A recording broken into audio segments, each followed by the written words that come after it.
मेरे बच्चे, कभी तुमने नोटिस किया है कि तुम्हारी लाइफ में सबसे बड़ा दुश्मन अक्सर कोई बाहर का नहीं होता, बल्कि तुम्हारे अंदर की सोच होती है। ज्यादा सोचना यानी ओवर थिंकिंग। ये एक ऐसी आदत है जो बिना आवाज के हमारी एनर्जी, हमारा सुकून और कभी कभी तो हमारी जिंदगी के सपने भी चुरा लेती है। सोचो जरा, एक छोटा सा काम करना हो, लेकिन तुम दिमाग में ही उसके 1000 सिनारियो बना लेते हो। ये सही होगा या गलत, लोग क्या सोचेंगे, अगर फेल हो गया तो, अगर रिजल्ट खराब आया तो, और इस तरह काम करने से पहले ही हम थक जाते हैं। समझ लो, ओवर थिंकिंग एक दीमक की तरह है। बाहर से दिखता नहीं, पर धीरे धीरे तुम्हारी शक्ति खत्म कर देता है। और अगर इसे समय पर कंट्रोल न किया जाए तो ये तुम्हारी जिंदगी बर्बाद कर सकता है। इसीलिए आज हम मिलकर इस ज्ञान को समझेंगे, ओवर थिंकिंग होती क्यों है, इसे कैसे पहचाना जाए, और सबसे जरूरी, इससे मुक्ति पाने के लिए तुम्हें क्या स्टेप्स लेने चाहिए। यह समझना तुम्हारे लिए सिर्फ एक सॉल्यूशन नहीं, बल्कि एक नई शुरुआत बन सकता है। सबसे पहले समझना होगा कि ओवर थिंकिंग असल में है क्या।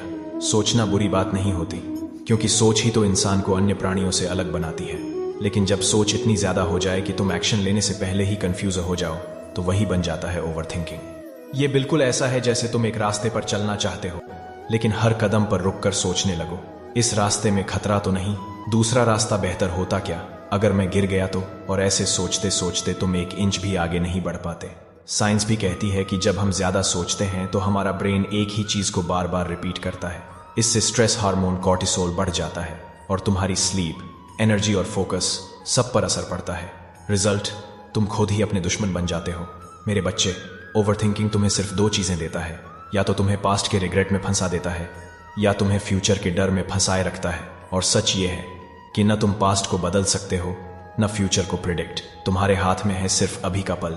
जब तुम इस सिंपल ट्रुथ को समझ जाते हो तो तुम्हारी आधी प्रॉब्लम वहीं खत्म हो जाती है। तुम सोच रहे होगे, अगर ओवर थिंकिंग इतना नुकसान करता है तो फिर हम इसे रोक क्यों नहीं पाते। इसका जवाब तुम्हारी आसक्ति और भय, अटैचमेंट और फियर में छुपा है। जब तुम किसी रिजल्ट के साथ अत्यधिक जुड़ जाते हो तो तुम्हारा मन बार बार वही गिनती करता है। अगर रिजल्ट खराब आया तो, अगर लोग हंसेंगे तो, अगर मैं हार गया तो। और यही सोच तुम्हें एक चक्रव्यूह में फंसा देती है। याद करो गीता का वो संदेश जो मैंने अर्जुन को दिया था, कर्मण्येवाधिकारस्ते मा फलेषु कदाचन। तुम्हारा सिर्फ अपने कर्म पर अधिकार है, फल पर नहीं। जब तक तुम फल की चिंता में फंसे रहोगे तब तक तुम्हारा मन शांत नहीं हो सकता। ओवर थिंकिंग तभी रुकता है जब तुम समझते हो कि तुम्हारा काम है अपनी पूरी शक्ति से कर्म करना और फल को छोड़ देना ईश्वर के हाथ में। जिस दिन तुमने ये सीख लिया, उस दिन तुम्हें जिंदगी में ऐसी शांति मिलेगी जो न तुम्हारा दिमाग तोड़ पाएगा, न दुनिया के लोग। ओवर थिंकिंग का असली इलाज है श्रद्धा और विश्वास। जब तुम अपने मन में यह विश्वास पैदा कर लेते हो कि जो होगा अच्छे के लिए होगा, तो तुम्हारा मन स्वयं शांत हो जाएगा। यह समझना जरूरी है कि ओवर थिंकिंग सिर्फ एक छोटी सी आदत नहीं है, ये तुम्हारी पूरी जिंदगी का रास्ता बदल सकता है। सोचो, जब तुम लगातार ज्यादा सोचते हो तो तुम्हें लगता है तुम प्लान बना रहे हो, लेकिन असल में तुम सिर्फ अपना समय और शक्ति बर्बाद कर रहे होते हो। एक्शन लेने की जगह तुम्हें डाउट और फियर घेर लेता है। इसका असर तुम्हारी लाइफ के हर पहलू पर पड़ता है। स्टडीज में फोकस कम हो जाता है और मार्क्स उतने नहीं आते जितनी मेहनत की हो। करियर में तुम्हारा डिसीजन मेकिंग स्लो हो जाता है और मौका हाथ से निकल जाता है। रिलेशनशिप्स में तुम अननेसेसरी सोचकर अपना और अपनों का सुकून खत्म कर देते हो। और सबसे बड़ी बात, तुम्हारी हेल्थ।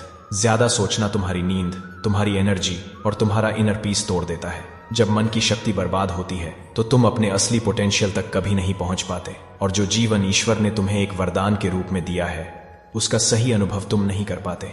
इसीलिए ओवर थिंकिंग को समझना और रोकना बहुत जरूरी है, क्योंकि सिर्फ ये एक आदत तुम्हें अंदर से मजबूत या कमजोर बना सकती है। याद रखो, तुम्हारी जिंदगी का रास्ता तभी साफ होगा जब तुम अपने मन को क्लैरिटी और शांति दोगे। अब तुमने समझ लिया कि ओवर थिंकिंग क्या है, क्यों होता है और कैसे तुम्हारी जिंदगी को प्रभावित करता है। लेकिन अब सवाल यह है, इससे बचना कैसे है। मैं तुम्हें कुछ स्टेप्स बताऊंगा जो अगर तुमने अपनी डेली लाइफ में अपनाए तो तुम्हारा मन शांत हो जाएगा और तुम अपनी एनर्जी को सही डायरेक्शन में लगा पाओगे। 1. अपने मन को लिखना सीखो। जब तुम्हारे मन में हजारों सोच चल रही हो तो उन्हें सिर्फ अंदर दबाकर रखने की जगह कागज पर लिखो। जब तुम अपने थॉट्स लिखते हो तुम्हें क्लैरिटी मिलती है कि कौन से विचार इंपॉर्टेंट हैं और कौन से सिर्फ मन का भ्रम। ये बिल्कुल ऐसा है जैसे तुम अपने दिमाग का अननेसेसरी कचरा साफ कर रहे हो। 2. छोटे छोटे काम पर फोकस करो। ओवर थिंकिंग तब होती है जब तुम बड़ा टास्क एक ही बार में देखने लगते हो।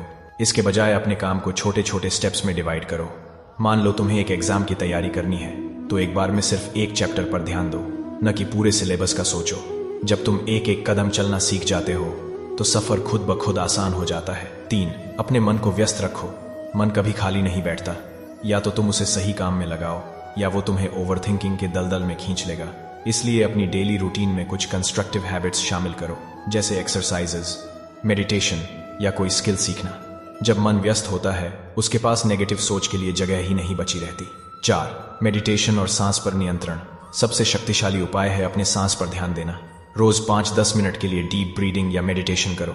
इससे तुम्हारा मन प्रेजेंट मोमेंट में लौट आता है। और याद रखो, ओवरथिंकिंग सिर्फ तब होती है जब तुम पास्ट और फ्यूचर में अटके होते हो। प्रेजेंट में रहना ही उसका सबसे बड़ा इलाज है। 5, डिसीजन मेकिंग के लिए टाइम लिमिट रखो। ज्यादा सोचने का एक रीजन ये भी होता है कि तुम डिसीजन लेने से डरते हो। इसलिए अपने आप को एक बाउंड्री दो, जैसे मैं इस डिसीजन पर 24 घंटे में डिसाइड कर लूंगा। इससे तुम्हारा दिमाग हैंडलेस सोचने की जगह एक फोकस्ड कंक्लूजन पर पहुंचता है। 6, श्रद्धा और विश्वास को जगाओ। सबसे बड़ा उपाय है अपने मन में विश्वास जगाना कि जो हो रहा है वो तुम्हारी भलाई के लिए हो रहा है। जब तुम ईश्वर पर छोड़ देते हो तो तुम्हें हर छोटी बात के लिए टेंशन लेने की जरूरत नहीं पड़ती। मेरे बच्चे, याद रखो, तुम्हारा काम है अपनी पूरी शक्ति से कर्म करना और फल की चिंता छोड़ देना। अगर तुम इन स्टेप्स को अपनी डेली रूटीन का हिस्सा बना लोगे तो धीरे धीरे तुम्हें खुद लगेगा कि तुम्हारा मन ज्यादा शांत, ज्यादा फोकस्ड और ज्यादा मजबूत हो गया है। ओवरथिंकिंग एक दिन में नहीं जाती, लेकिन जब तुम लगातार अपने मन को ट्रेन करते हो तो वो तुम्हारा सेवक बन जाता है, मालिक नहीं। मेरे बच्चे, जिंदगी का असली सुख एक्शन में है, न कि अनंत अनावश्यक विचारों में। ओवरथिंकिंग तुम्हारे जीवन का वो अंधेरा है जो तुम्हें रोशनी देखने से रोकता है। लेकिन याद रखो, अंधेरा चाहे कितना भी गहरा हो, एक छोटी सी रोशनी उससे मिटा देती है। वही रोशनी तुम्हारे अंदर छुपी है, तुम्हारा विश्वास, तुम्हारी शांति, तुम्हारी क्लैरिटी। जब तुम सीख जाते हो अपने मन को संभालना तो दुनिया की कोई भी परिस्थिति तुम्हें हिला नहीं पाती। मैं तुमसे केवल इतना ही कहना चाहता हूं, सोचो, पर इतना ही जितना तुम्हें सही दिशा दे। जब वो सोच अनावश्यक हो जाए तो उसे नियंत्रण करना जरूरी हो जाता है।